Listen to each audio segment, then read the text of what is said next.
Boa noite, Américas. Que bom que Ele continua sendo bom, que Ele continua sendo Deus. Segunda Reis, hoje nós encerramos a série O Profeta no Meio do Caos. E hoje nós vamos trabalhar um assunto que a gente não tem muita experiência aqui no Rio de Janeiro, né? É o problema da segurança. Um profeta em meio ao caos, no meio ao caos da segurança. Segundo Reis, capítulo 6, a partir do versículo 8. Quero ler o texto, te pedir para acompanhar silenciosamente, né? E com muita atenção. Uma coisa que me chamou a atenção antes de tudo, eu falei assim, gente, o rei da Síria não foi aquele que alguns dias atrás, algumas semanas atrás, ele viu o chefe do exército dele ser curado, Naamã? Já está guerreando de novo? Que isso? Cara bélico, né? O rei da Síria fez guerra a Israel e, em conselho com os seus oficiais, disse: em tal e tal lugar estará o meu acampamento. Mas o homem de Deus mandou dizer ao rei de Israel: guarda-te de passares por tal lugar, porque os sírios estão descendo por ali. O rei de Israel enviou tropas ao lugar que o homem de Deus lhe falara e de que tinha avisado, e assim se salvou, não uma, nem duas vezes. Então, tendo se turbado com esse incidente o coração do rei da Síria, chamou ele os seus servos e lhes disse: não me fareis saber quem dos nossos é pelo rei de Israel? Respondeu um dos servos: ninguém, ó rei, meu senhor, mas o profeta Eliseu, que está em Israel, faz saber ao rei de Israel as palavras que falas na tua câmara de dormir. Ele disse: ide e vede onde ele está, para que eu mande prendê-lo. Foi-lhe dito: eis que está em Dotã. Então enviou para lá cavalos, carros e fortes tropas. Chegaram de noite e cercaram a cidade.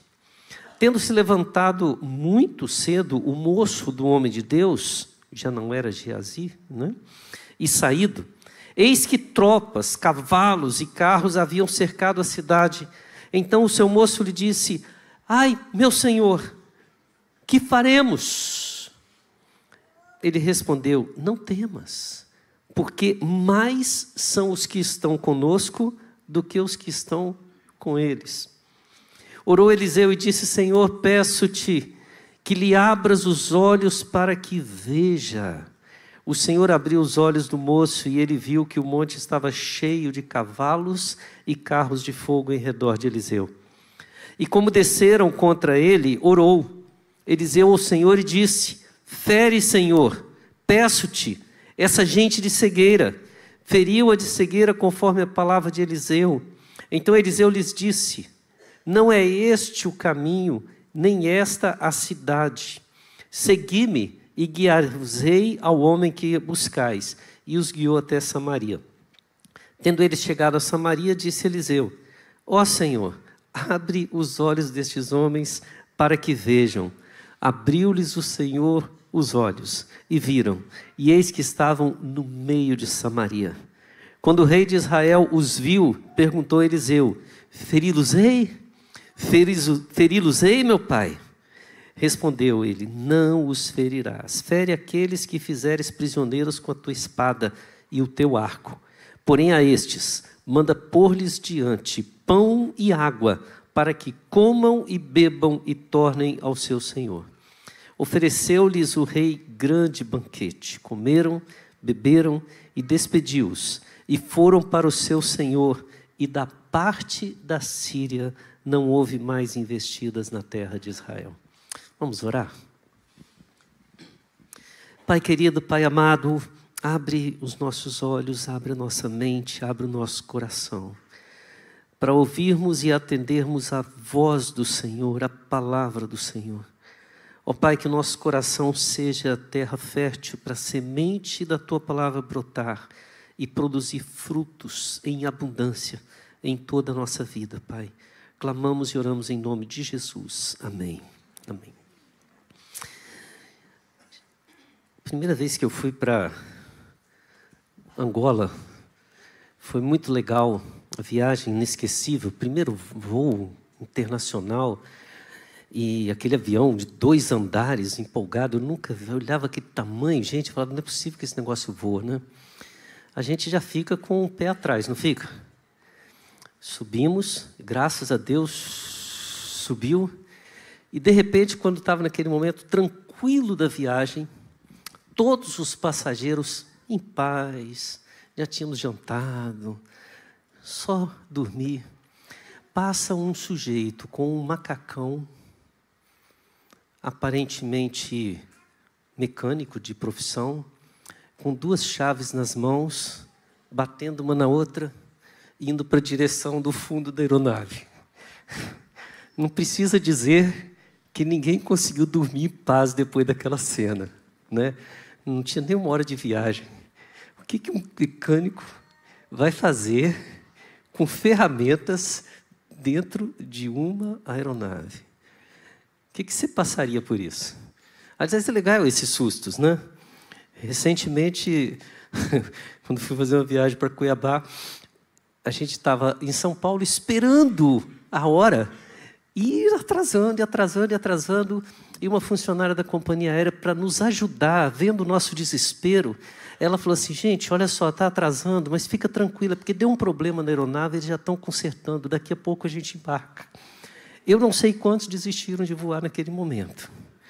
Mas a gente que teve coragem de entrar, descobriu que era um problema de contagem de assento. Ele parou e eles tinham que acertar os assentos de um voo para o outro. Era só isso. Mas ninguém pensava nisso. Irmãos, a insegurança ela é algo que supera os fatos.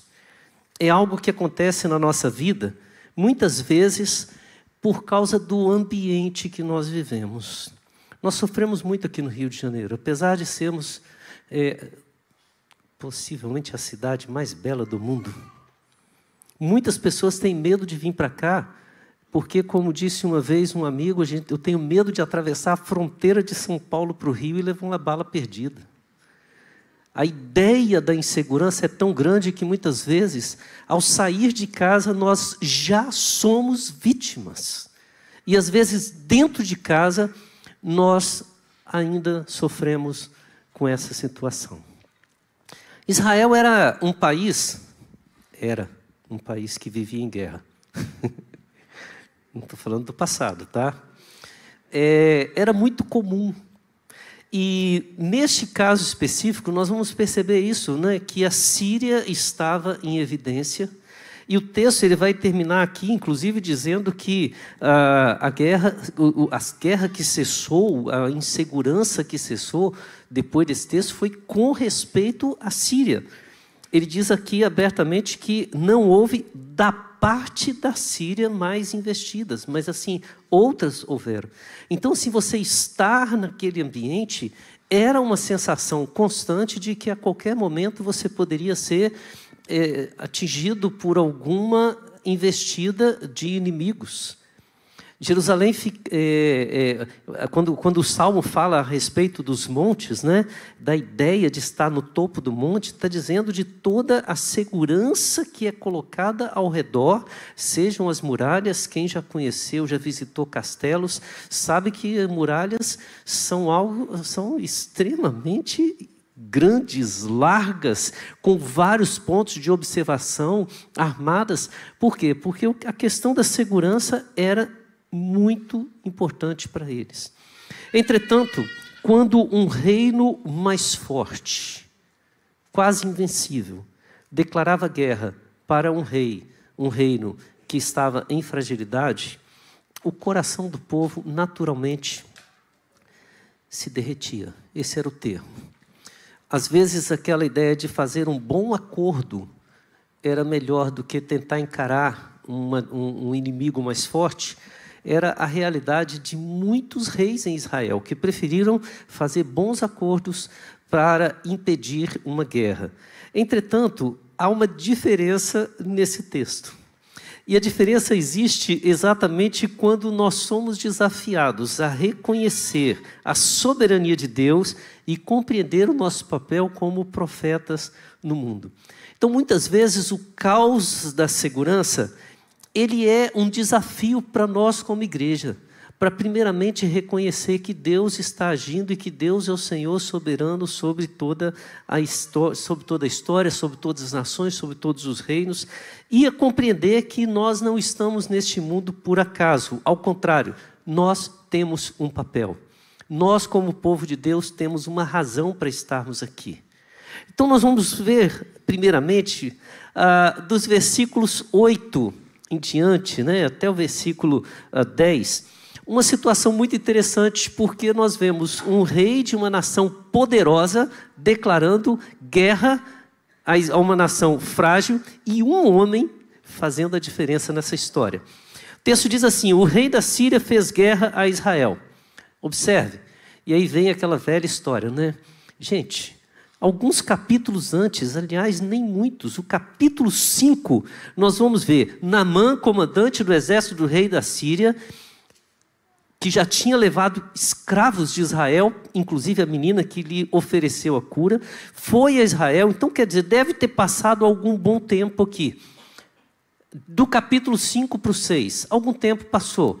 Mas o fato é que, de qualquer forma, mesmo com um general de guerra tendo sido abençoado e curado em Israel, o rei preferiu manter a sua postura belicosa contra Israel. Ele vai ao encontro.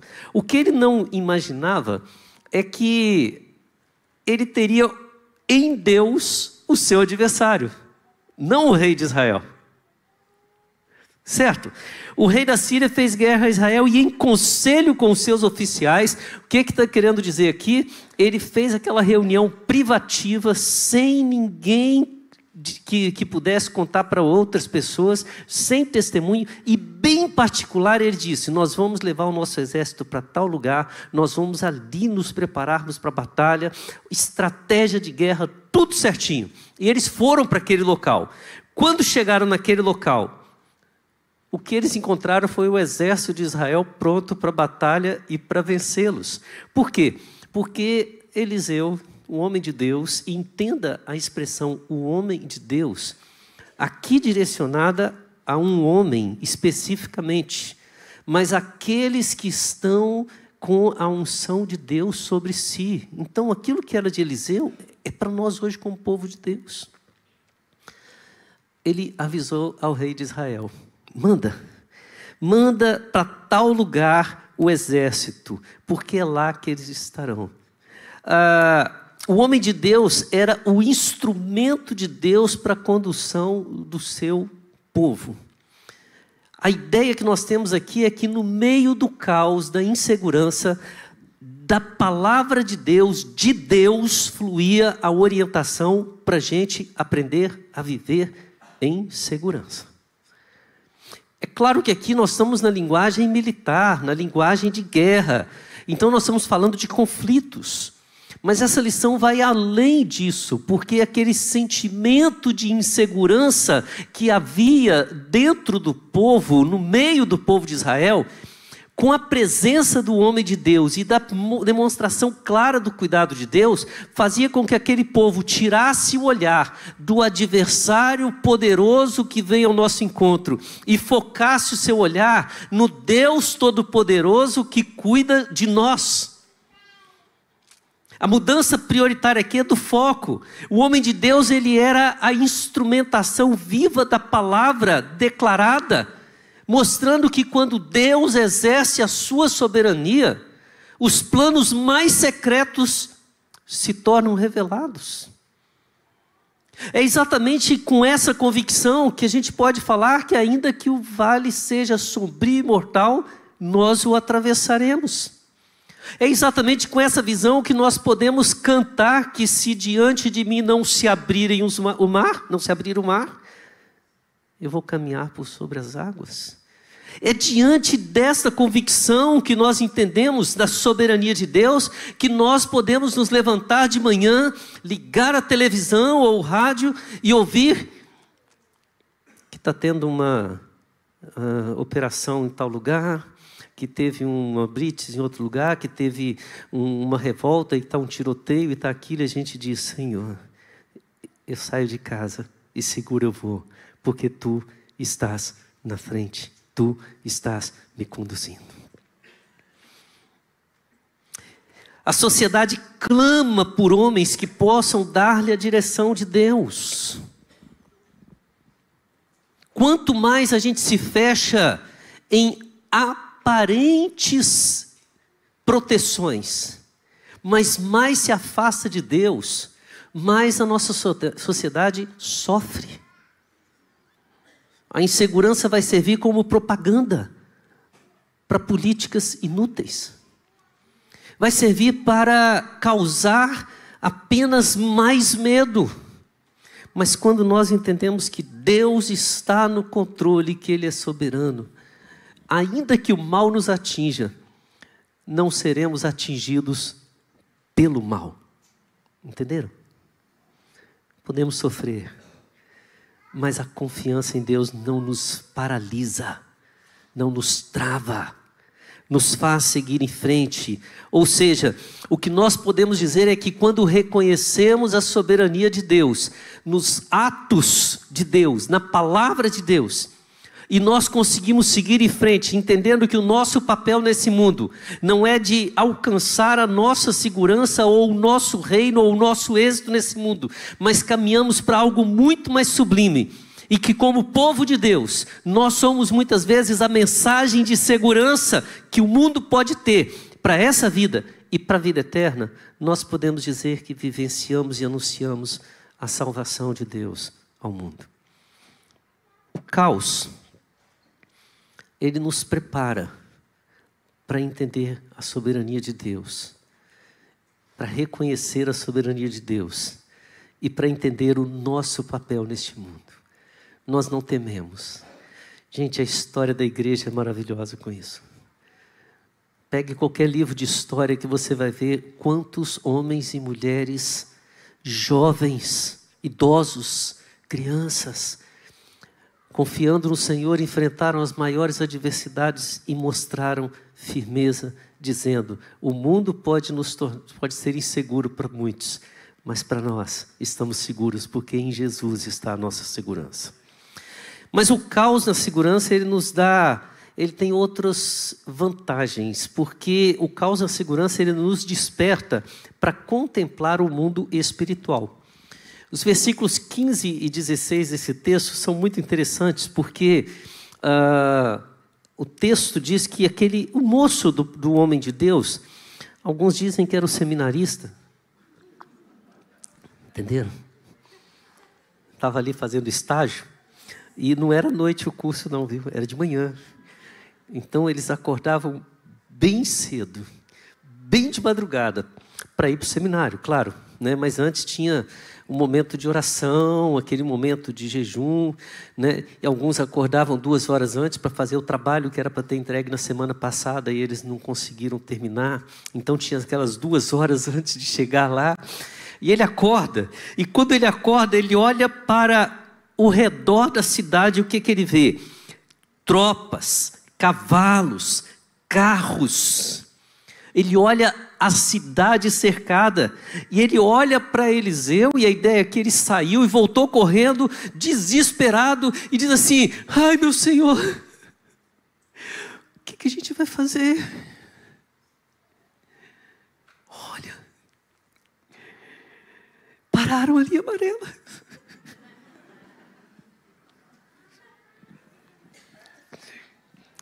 Eu sou uma bênção nesse sentido, né, meu amor? Deixa eu te explicar porque eu não vejo essas coisas, gente. É impressionante. Teve um dia que eu fui, não foi aqui, foi no Espírito Santo. Eu saí de um local, fui pregar. E quando eu saí, o pastor disse assim: toma muito cuidado, não entra em tal lugar. Adivinha onde o Homer entrou? E eu tinha um amigo que estava do lado, e eu falei: cara, eu errei o caminho. Aí eu parei o carro, janela aberta, luz acesa, tranquilo. Peguei meu celular, liguei para o pastor. pastor, me perdi. Como é que eu saio daqui? Aí ele, onde você está? Eu estou aqui. Quando eu contei, a outra voz do outro lado ficou assim, segue minha orientação. E eu fui seguindo, tá, faz isso, tudo. Quando ele sentiu que estava seguro, ele falou, Deus te abençoe, pode ir que você está seguro. Aí eu olhei para o meu colega do lado, ele estava pálido. O que aconteceu? Ele falou assim, cara, você não viu? E viu o quê? Rapaz, você parou, tinha uns 20 homens com metralhadora, com fuzil, tudo do lado ali, olhando você no telefone, numa boa. Você não viu? Eu falei, não é possível, você olhou para eles. Eu falei, não vi. Ele falou assim, cara, como é que eles não fizeram nada? Eu falei assim, cara, para alguém parar do lado desse pessoal, com janela do carro aberta, tirar um celular, ligar, eles devem ter morrido de medo. Esse cara deve ser o chefão aí. Não é verdade? Nenhum deles vai ter coragem de mexer. Que isso? Sei lá quem é, né? Se ele está ligando, vamos ficar... Gente, não é nada disso. É que eu não via. Minha esposa vive dizendo isso para mim, né? Ver as coisas acontecendo. Isso é uma bênção. É uma bênção. Porque quando a gente vê, a gente fica desesperado. Mas melhor do que não ver é você ver a proteção que o Senhor tem colocado sobre você. Aquele momento eu posso não ter visto o perigo, mas que bom saber que Deus está cuidando de nós. Essa é a visão espiritual, é a visão que nos faz entender que todos nós corremos os riscos naturais de qualquer ser humano. Existem algumas teologias muito complicadas. A teologia que diz que nada acontece com aqueles que servem a Deus. A história mente isso, porque muitas vezes nós somos os que mais sofrem pela fidelidade a Deus, porque o nosso testemunho é, como diz Tertuliano, o nosso sofrimento, o nosso martírio, é às vezes a semente do Evangelho para mostrar que aquele que está em nós nos dá uma fé tão poderosa, tão vigorosa, que nenhuma segurança do mundo é capaz de competir com o que Deus faz na nossa vida. Mas Deus abre os nossos olhos. E quando o texto diz que os olhos, Eliseu olha para o moço e diz assim, meu amigo, fica tranquilo, tem mais com a gente do que com ele. Ele olha e não fala a ninguém, então Eliseu fala, abre, Senhor, os olhos dele para que ele veja. E quando ele tem os seus olhos abertos pelo Senhor, ele vê que o monte estava cheio de cavalos e carros de fogo em redor de Eliseu. A ideia aqui é, estamos seguros, você não precisa temer. E o que mais me surpreende nesse texto é que, apesar de terem cavalos e carros de fogo, nenhum desses foi utilizado nessa batalha. Eles foram colocados ali apenas para que a gente veja que o mundo espiritual é muito mais poderoso do que qualquer arma física que viemos a usar. Estamos seguros em Deus, não na segurança que nos prometem ou nos investimentos que a gente faz para aparentemente estarmos seguros. Mas o Caos da Segurança, ele nos traz um ensino muito poderoso. Ele nos ensina o poder da oração. Nos ensina o poder da oração. Repara quantas vezes nesse texto você vai ouvir a palavra Eliseu orou ao Senhor. E ele falou com Deus. E nós sabemos que em alguns momentos de dificuldade é tão gostoso orar, não é verdade? Às vezes a gente só ora quando está em momentos difíceis. Principalmente quando a gente vai para algum lugar perigoso, arriscado. A gente ora quando a gente se sente incapaz. A gente ora quando a notícia que chegou a nós está fora de qualquer controle nosso. Então veja, às vezes Deus nos permite passar por circunstâncias de insegurança para que a gente seja ensinado a importância de orar. Desde pequeno nós somos ensinados que quando lemos a Bíblia, Deus fala conosco. Quando oramos, nós falamos com Deus. Mas na verdade não é um diálogo que a gente fala com Deus e Ele responde na Bíblia. Porque na Bíblia nós conversamos e dialogamos, e na oração também. Deus fala conosco em resposta clara. E a primeira resposta vem exatamente na paz que enche o nosso coração. Irmãos, que coisa tremenda é quando a gente pode orar e saber que Deus vai nos atender, ainda que a resposta dele seja não.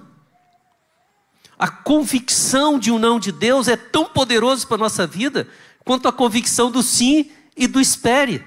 E a gente só vai entender quando Deus diz sim, não ou espere, quando a gente persevera nessa disciplina poderosa chamada oração.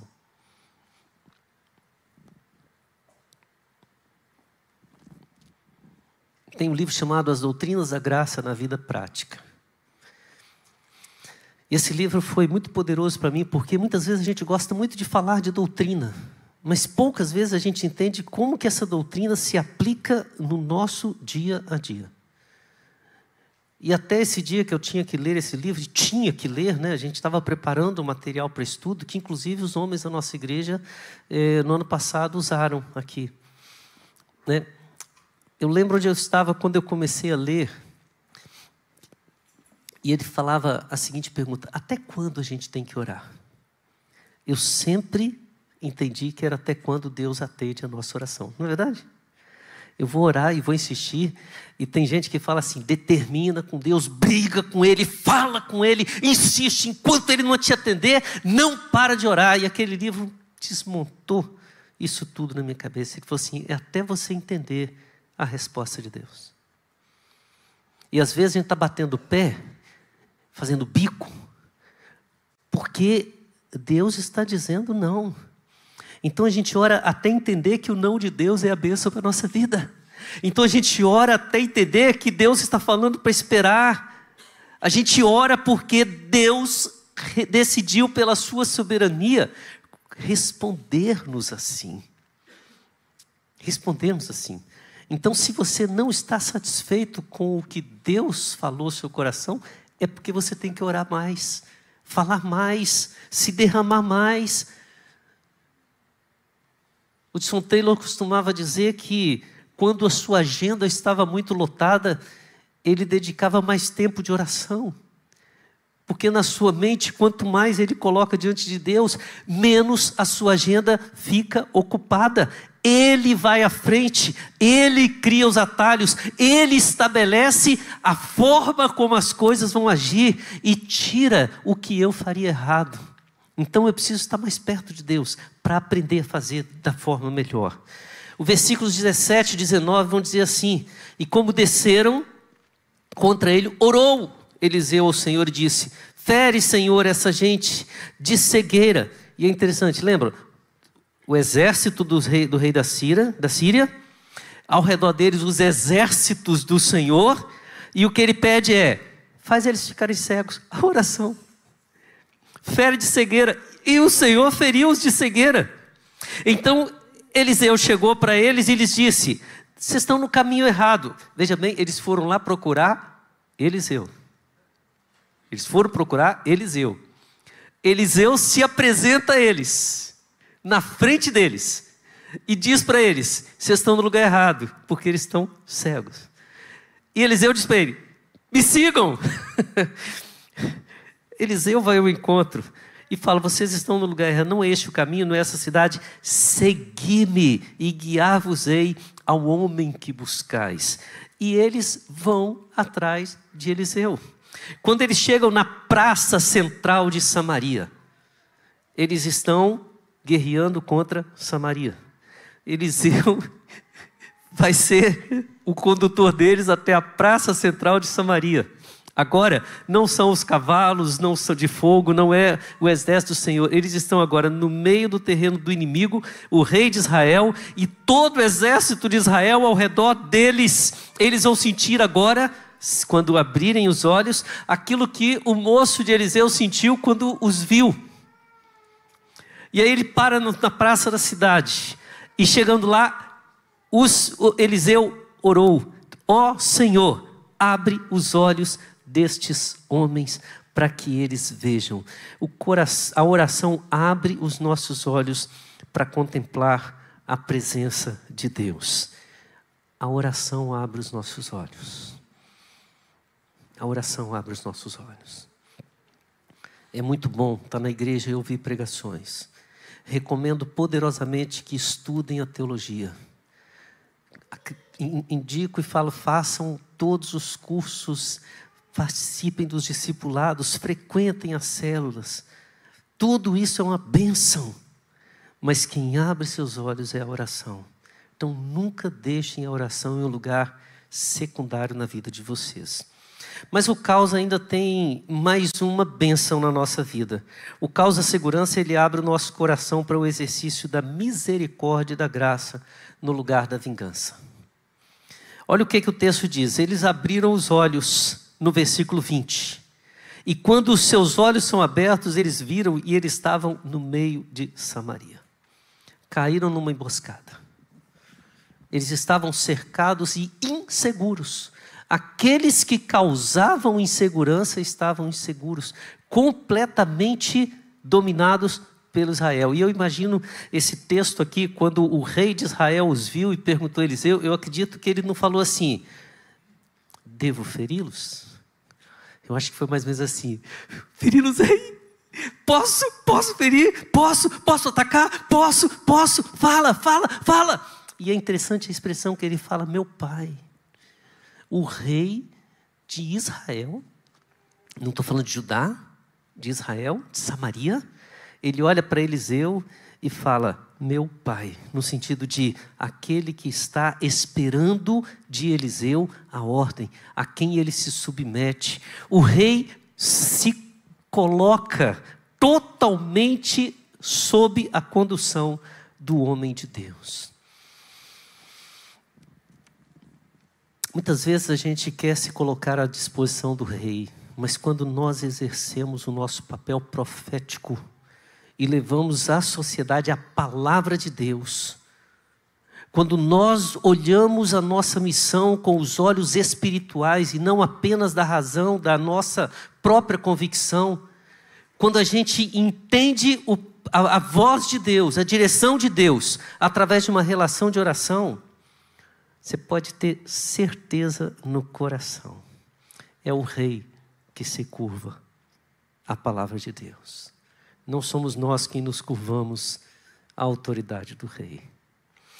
Mas é interessante pensar em algumas ideias. O texto vai dizer, veja bem, no próximo slide, o versículos de 15 a 9, ele vai mostrar que o inimigo está cercado. Certo? O próximo versículo, quando ele coloca a alegria do rei, ele mostra que a vitória já está declarada. Olha lá, o rei está eufórico. Porém, a solução dada pelo homem de Deus vai na contramão da lógica. Totalmente na contramão da lógica. Ofereceu-lhes o rei o grande banquete, e comeram, beberam, despediu-os e foram para o seu senhor. Aqueles que vieram com o objetivo de matar e prender e matar o homem de Deus, foi levado pelo homem de Deus à situação de maior insegurança que poderiam ter. Eles já estavam completamente condenados, quando o homem de Deus olhou para o rei e disse, dê-lhes pão e água, trate-os com amor e respeito, ofereça o outro lado, caminhe a segunda milha, dele também a túnica, trate-os como você gostaria de ser tratado e não como você quer tratá-los. Irmãos, essa palavra é tremenda porque não são poucas as vezes na nossa vida em que Deus nos dá a grande oportunidade que foi dada a José do Egito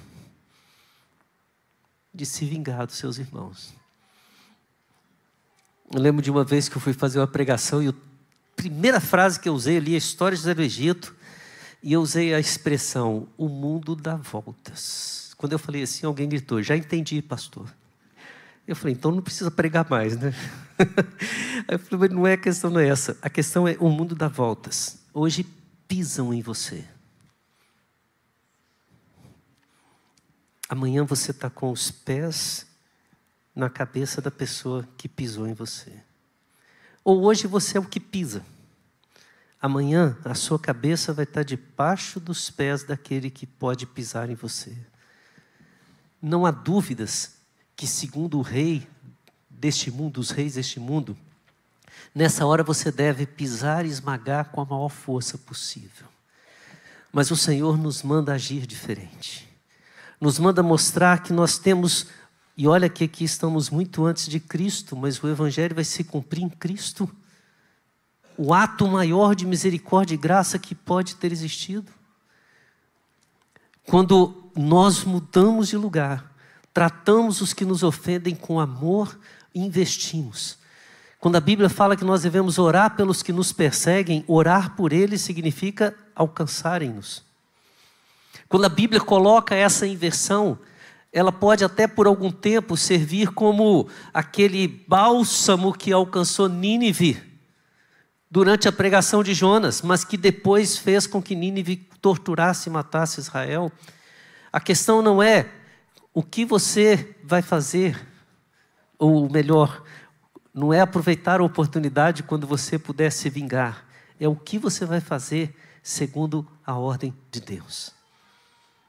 Você é capaz de fazer como José, levantá-los, oferecer-lhes do seu sustento e preservar-lhes as descendências? Não é porque José queria, é porque ele disse: entendi o que Deus queria de mim.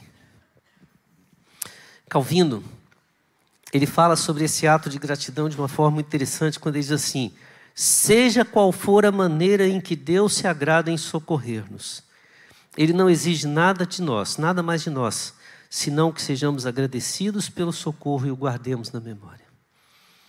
Ele não vai exigir de nós absolutamente nada que não seja simplesmente ser grato. E automaticamente Ele olha para nós, nos nossos momentos em que Ele nos socorre, e Ele espera que a gente assim haja com aqueles que tentam nos ofender.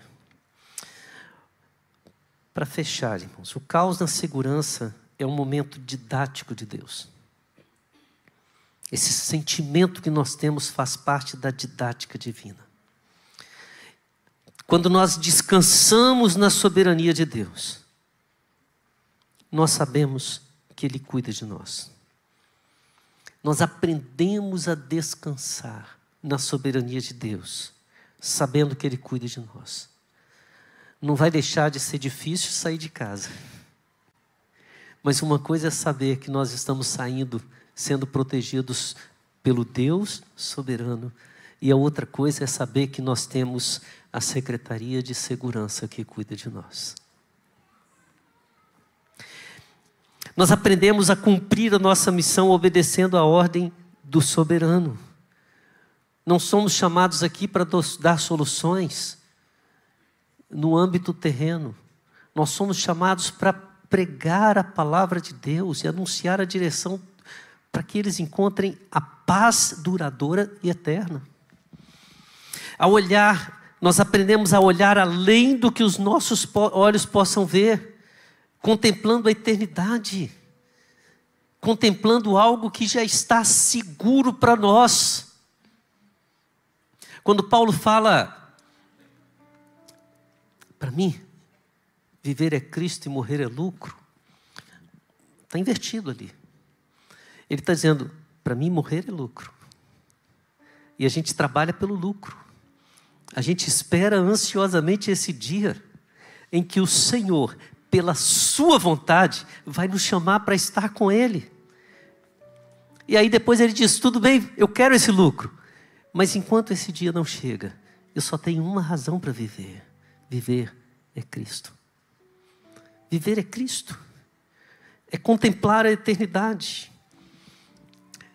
O caos na segurança é um momento didático de Deus, onde aprendemos a colocar em prática a disciplina da oração, entendendo que a voz mais poderosa a falar ao nosso coração é a voz que vem em resposta ao nosso clamor. É a voz daquele que estende a mão e, como aprendemos hoje de manhã, que se inclina e nos levanta, porque estamos de joelhos, estamos clamando, estamos pedindo o cuidado do Senhor. O caos na segurança é um momento didático onde aprendemos a praticar misericórdia e graça, testemunhando o que foi feito a nós. Porque se um dia alguém estava perdido, alguém estava seguindo o reino deste mundo, alguém estava em trevas e atentando contra o povo de Deus, esse alguém era eu. E Jesus veio e nos deu um banquete. Um banquete. Nós somos uma igreja em meio ao caos. E muitas vezes a gente acorda sem esperança, sem segurança. Mas eu creio que o Senhor está nos chamando para um tempo novo. Para um tempo de confiança, de fé. Um tempo em que a segurança nossa não é por andar por ruas tranquilas, mas é por saber que nada acontecerá conosco que não seja da vontade do Senhor.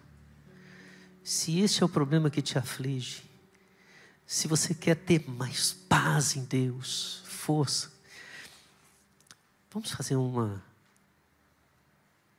confiança, colocar nossa confiança diante de Deus. Vamos orar juntos aqui no altar do Senhor. Irmãos, não faz diferença nenhuma vir aqui, ficar aí. Aqui é um ato simbólico, mas é um ato que demonstra muita coragem, sabia? Quando a gente vem à frente, a gente está dizendo para nós mesmos: eu não quero ficar no mesmo lugar. Eu não quero ficar acomodado se eu estou incomodado. Então é simbólico, mas é poderoso. Então quero te fazer esse desafio. Se você quer ter essa coragem de olhar para o Senhor, entender, confiar na sua soberania, venha e vamos orar juntos enquanto cantamos ao Senhor.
Senhor, nosso Pai, estamos aqui diante do Senhor para dizer que não somos protegidos por carros blindados, por condomínios,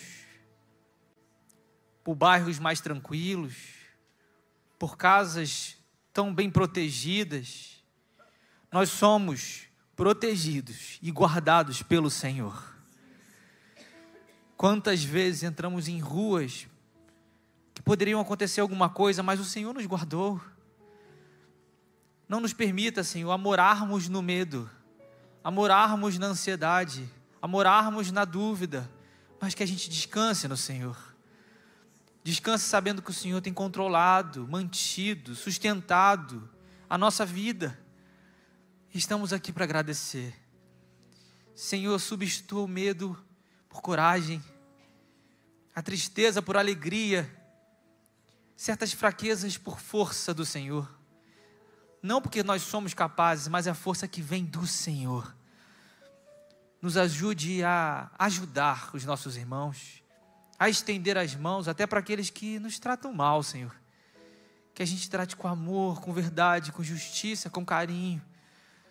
Senhor, nos ensine a viver o Teu amor e amar como o Senhor amou. Senhor, alguns apresentam diante do Senhor algumas situações complexas pelas quais a mão humana não consegue resolver, mas sabemos que o Senhor pode todas as coisas. Ajude-nos, Deus, no nosso dia a dia. Ajude-nos, Deus, a descansar no Senhor e ao mesmo tempo agir, marchar, mover conforme a Tua vontade, para a Tua vontade. Senhor, não nos permita ficarmos parados, travados, sem nos mexer, dominados pelo medo, mas nos movimente para o centro da vontade do Senhor. Guarda os Teus filhos, as Tuas filhas, guarda as famílias aqui, aos corações daqueles que estão lutados, para aqueles que estão com alguma luta, Senhor, na parte da saúde. Senhor, tem misericórdia em nome de Jesus. Guarda as famílias, Pai, as famílias que estão tendo tantos problemas, alguns nem sabem, mas o Senhor sabe. Pai, guarda em nome de Jesus. Guarda os que estão aqui, guarda os que estão em casa. Nós precisamos do Teu agir, nós precisamos da Tua mão. E em meio ao caos, nós sabemos que o Senhor sustenta e nos guarda. Nos dê a paz, paz que excede todo entendimento. Nos dê a compreensão, e ainda quando nós não entendemos pelas quais as coisas que estamos passando, venhamos ter fé. Fé que o Senhor sabe todas as coisas e que a nossa confiança esteja em Ti, para a Tua glória e a Tua glória somente. Em Cristo Jesus nós oramos. Amém e amém. Dê um abraço na pessoa que está do seu lado.